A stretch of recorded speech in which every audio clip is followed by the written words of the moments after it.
So in our example, we have the space like this, right?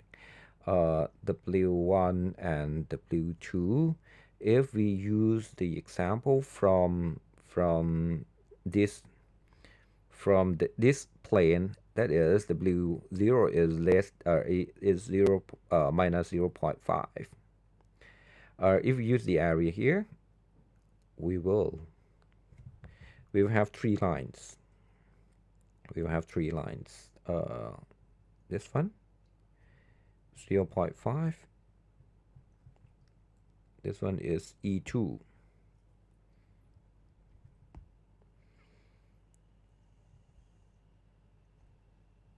This one is E3, 0.5. And this line is for E4, right? Right.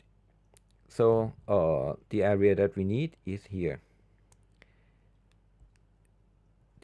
The answer area is here. I'll pick up the pink one. So our area is here, the one that we need. All other points cannot be used to classify these three examples.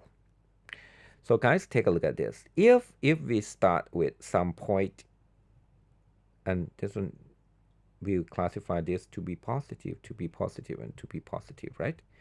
So, and in any area, in any area, any point in this plane can be used to classify E1, right?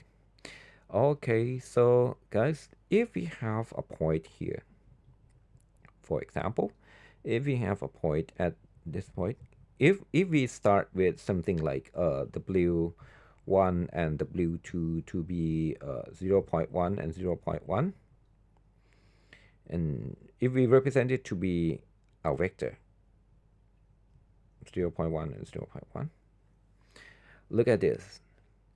Of course, this part, this point, classify E2, E3, and E4 to be negative, all of them to be negative, right?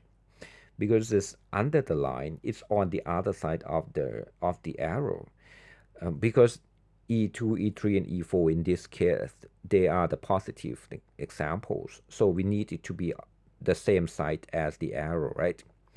So guys, the best way to shift this point to the other side that can be used to classify E4. E4, which line? E4 line is here. Look at this. This is E4 line.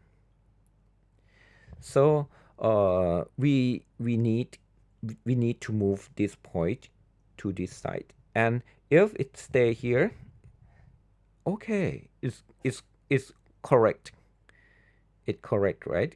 For E4, it can be used to classify E4, but not E2 and E3, right?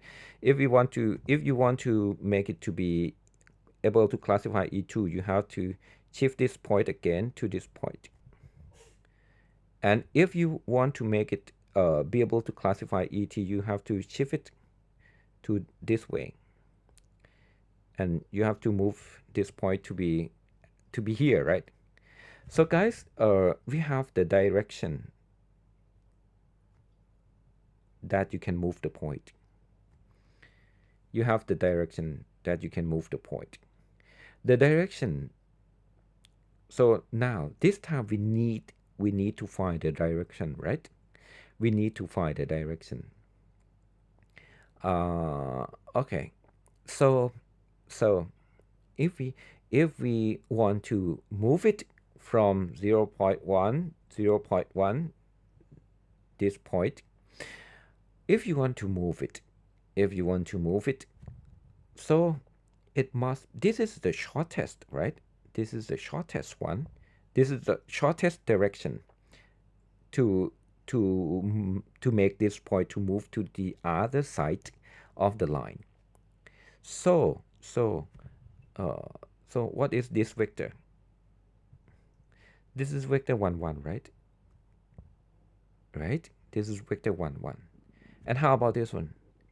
How about this one? You want, if you want to move it from under E2 line to above E2 line. So it's quite simple. So it's quite simple that you can use this one from here to here, from here to here.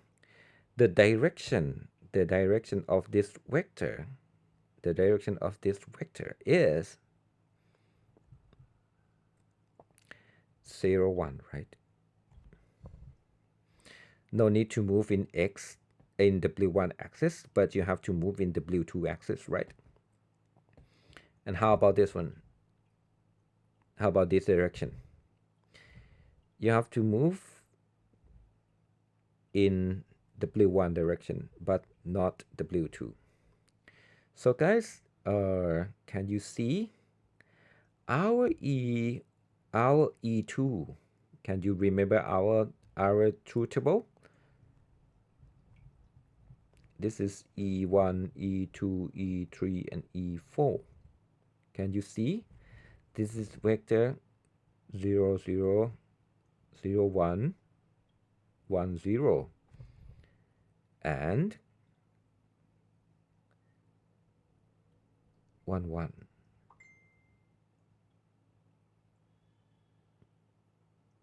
Can you see? Can you see? Can you see? The direction is same as x for E2, E3, and E4, right? This one, this one. This one is for if you want to move it to be E4, right? Can you see E4 here? From E4, you have to move 1, 1. The direction is 1 and 1. But for E2, if it's incorrect, you have to move using 0, 1, right? 0, 1 is E2. And if it's incorrect for E3, you have to move 1, 0 to this direction.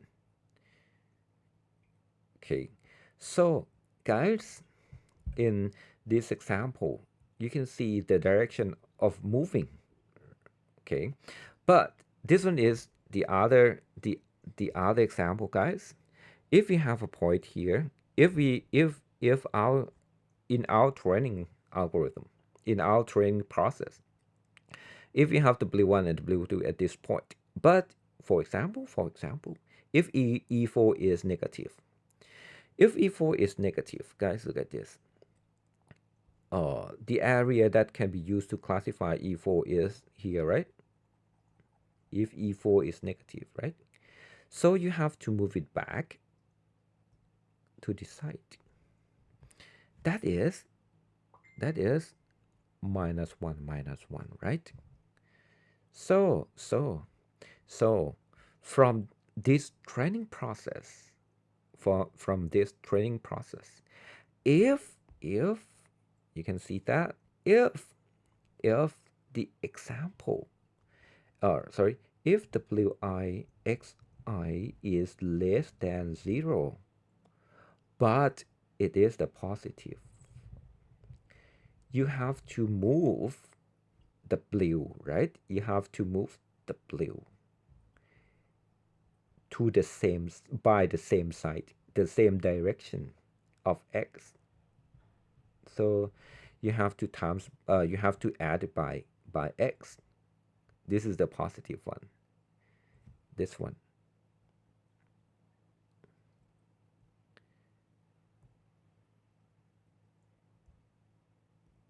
So you have to move here plus x, but on the opposite side, if WI xi is greater than 0, this example, but you need the negative one.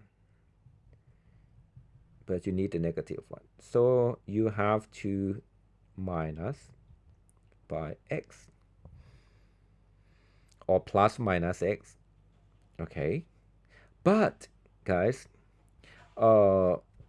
we don't want it to be like to be added by x.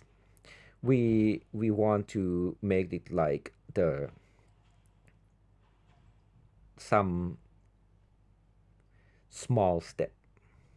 So we force the word small step. We don't need to be like move it by we don't want to move it like by x, only x.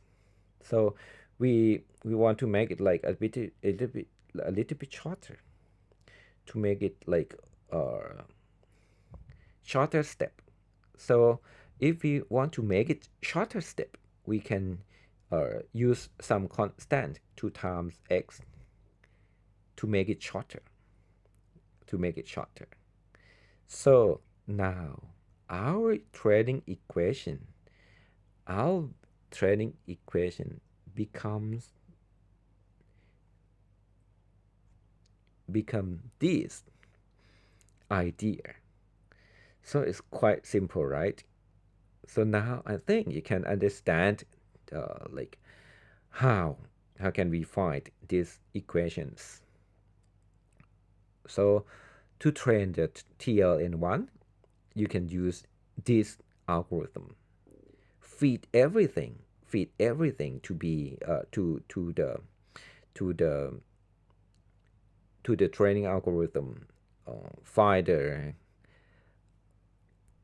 here, find the dot product of w and x. If it's greater than 0 and it is a negative one, you have to move it back to the opposite side of x, so minus eta x. But if it's less than 0 but it is positive, you need to move it